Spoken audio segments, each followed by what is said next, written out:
আসসালামু আলাইকুম বন্ধুরা, কে কেমন আছো?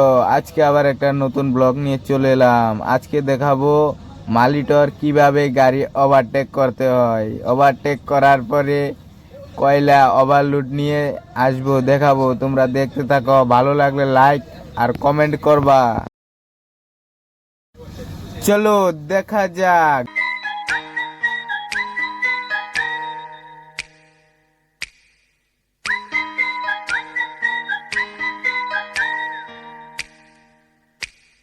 चोरी चोरी सपनों में आता है। আমরা চলে এলাম 7 কিলো। এখন কয়লা লোড হচ্ছে। এক্সট্রা ভিডিও আর করলাম না, একদম শর্টভাবে দেখাবো। দেখুন, এটা আমাদের লগের সাথীর গাড়ি, এটা খাসিয়া গাড়ি, আর এটা আমাদের গাড়ি। চলো দেখা যাক কিভাবে যাওয়া যায় কয়লা ওভারলোড নিয়ে। है कोई सारी सारी रात जगाता है कोई, दिल मेरा दिल बेकरार हो गया, दिल मेरा दिल बेकरार हो गया, ऐसा लगता है मुझे प्यार हो गया। चोरी चोरी सपनों में आता है कोई, सारी सारी रात जगाता है कोई।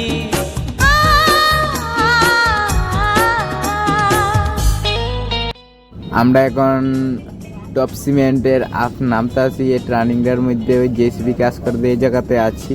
এই জায়গাতে রাস্তা খুবই খারাপ। কিছুদিন আগে একটা কয়লার গাড়ি পাল্টে হয়েছে, দেখুন কিভাবে কয়লার গাড়ি নামছে।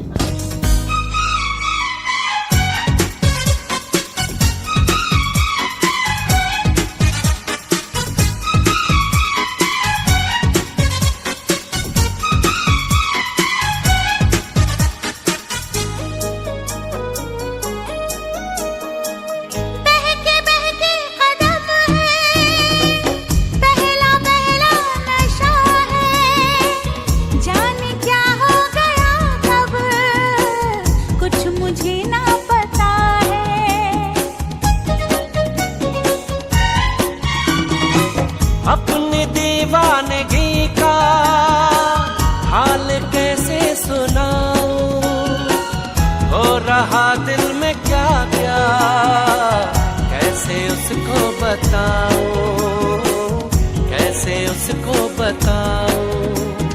धीरे धीरे दर्द बढ़ाता है कोई, हौले हौले मुझे तड़पाता है कोई। धीरे धीरे दर्द बढ़ाता है कोई, हौले हौले मुझे तड़पाता है कोई। दिल मेरा दिल बेकरार हो गया, दिल मेरा दिल बेकरार हो गया, ऐसा लगता है मुझे प्यार हो गया। चोरी चोरी सपनों में आता है कोई, सारी सारी रात जगाता है कोई।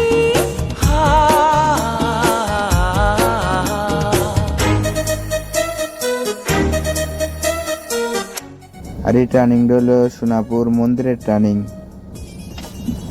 62 টন মাল আছে গাড়িতে। কয়লা ওভারলোড গাড়ি কিভাবে উঠছে দেখুন।